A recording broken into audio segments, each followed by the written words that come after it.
Welcome back to New Videos.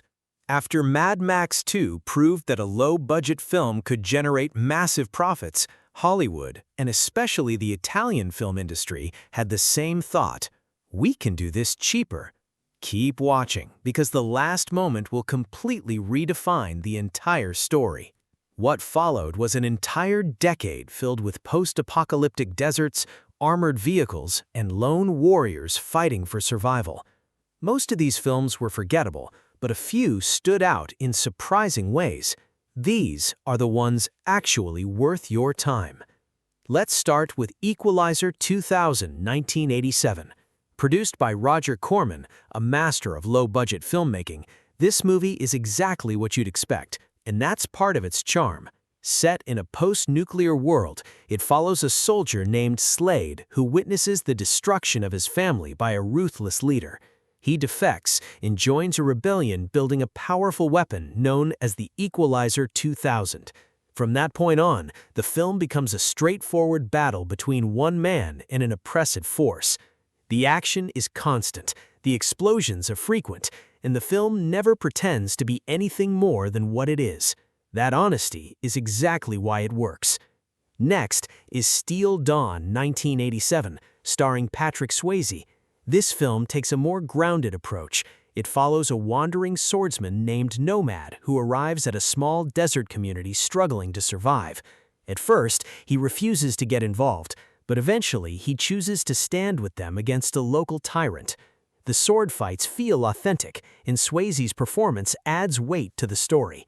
Interestingly, the film was shot before he became a global star. By the time it was released, his popularity had skyrocketed, but the film still struggled commercially.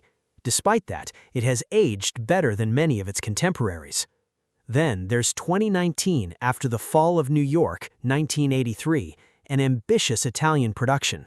It combines elements of Mad Max and Escape from New York to create a story about a dying world where humanity can no longer reproduce. Two factions are at war, and the discovery of a single fertile woman sparks a dangerous mission into the ruins of New York City. The concept feels ahead of its time, resembling ideas later explored in more mainstream films. While the execution has its flaws, the scale and ambition are impressive considering its budget. Battle Truck 1982 takes a simpler approach and benefits from it.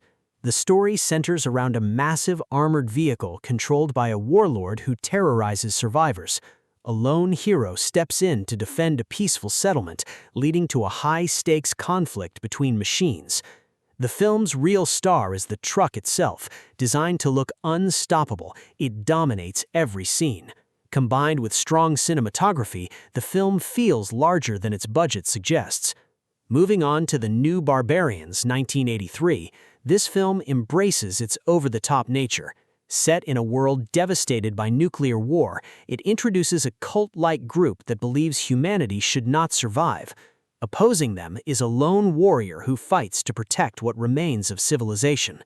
The villains are what make this film memorable. Their motivations go beyond simple survival, giving the story a slightly deeper edge, even within its exaggerated style. Wheels of Fire 1985 is another entry produced by Roger Corman. The story is simple. A man seeks revenge after his peaceful life is destroyed by a local warlord. The film focuses heavily on action, with fast pacing and constant confrontations. While not particularly refined, it fully embraces its identity as a late-night, action-driven experience. It's the kind of film that doesn't aim for perfection, it just aims to entertain. Then we have Endgame 1983, directed by Joe D'Amato under a pseudonym. This film blends post-apocalyptic storytelling with elements of classic westerns. Instead of focusing only on survival, it introduces the idea of rebuilding order in a broken world. That shift in perspective makes it stand out. It's not just about chaos, it's about restoring structure and meaning in a lawless environment. Finally, The Blood of Heroes 1989 offers something truly different. Set in a collapsed world, it follows traveling teams who compete in a brutal sport for survival and reputation. The story focuses on one such team as they attempt to rise through the ranks. Rutger Hauer delivers a powerful performance as the team's leader, bringing depth and intensity to the role. The film explores themes of honor, resilience, and purpose in a world that has lost all structure. Interestingly, the script was written years before the film was made. By the time it was finally released, the genre had already evolved, causing it to be overlooked, but in many ways, it remains one of the most unique and thoughtful films on this list. These films represent a fascinating moment in cinema history, a time when creativity, limitations, and ambition collided.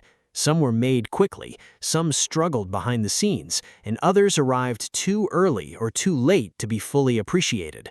But together, they show how one successful film can inspire an entire wave of storytelling across the world. If you enjoy discovering hidden corners of film history, there's still so much more to explore.